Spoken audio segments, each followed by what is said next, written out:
Merhaba arkadaşlar. Bugün bamya kızartması yapacağız. Tam mevsimi. Bamyanın çok olduğu zaman. Şimdi ilk önce bamyalarımız var. Malzemelerimiz yumurta, mısır unuyla beyaz unun karışımı. İlk önce biraz mısır unuyla beyaz unumuza tuz ilave ediyoruz. Biraz yumurtamıza. Bunları karıştırıyoruz.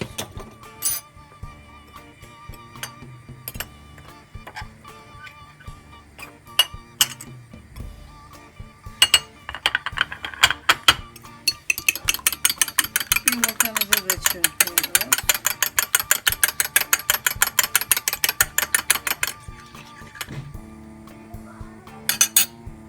İlk önce yumurtaya buluyoruz bamya. İlk önce bamyalarımızı yumurtaya buluyoruz. Sonra un karışımının içine ilave karıştırıyoruz.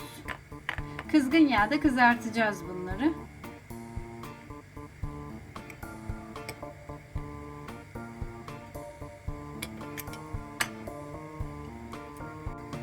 Bamyalarımızı unladık. Şimdi kızgın yağın içine atacağız. Kızgın yağın içine bamyalarımızı atıyoruz. Çok lezzetli oluyor.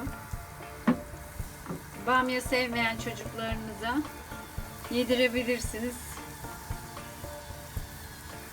Cips olarak da yiyorlar. Anlamıyorlar bamya olduğunu.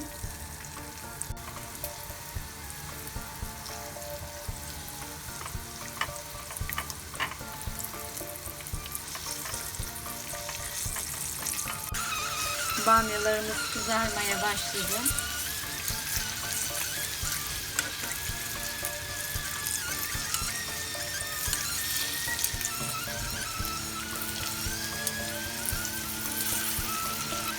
Bamyaları isterseniz sarımsaklı yoğurtlu ya da domates soslu yiyebilirsiniz, servis yapabilirsiniz. Hangisini isterseniz zevkinize göre. İkisi de yakışıyor.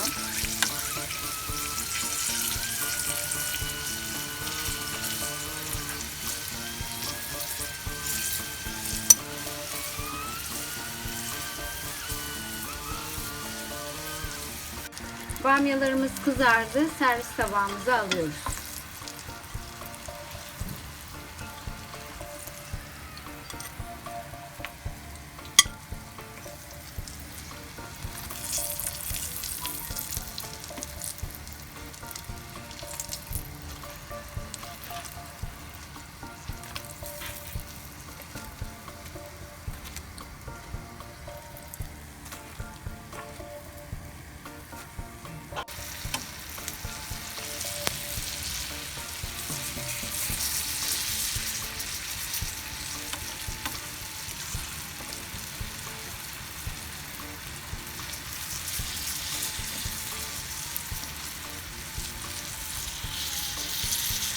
Bamyalarımız kızarmaya devam ediyor.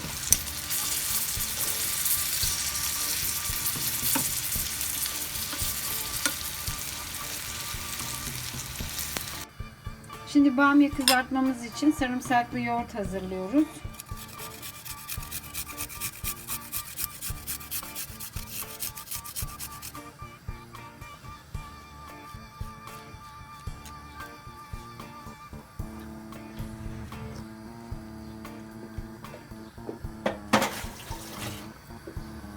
Yoğurdumuza biraz tuz ilave ediyoruz.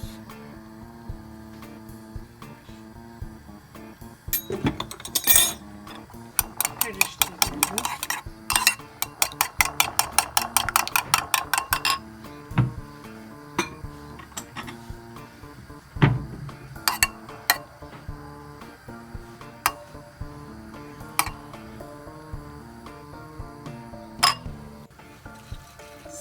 Sarımsaklı yoğurtla servis yapıyoruz bamyamızı.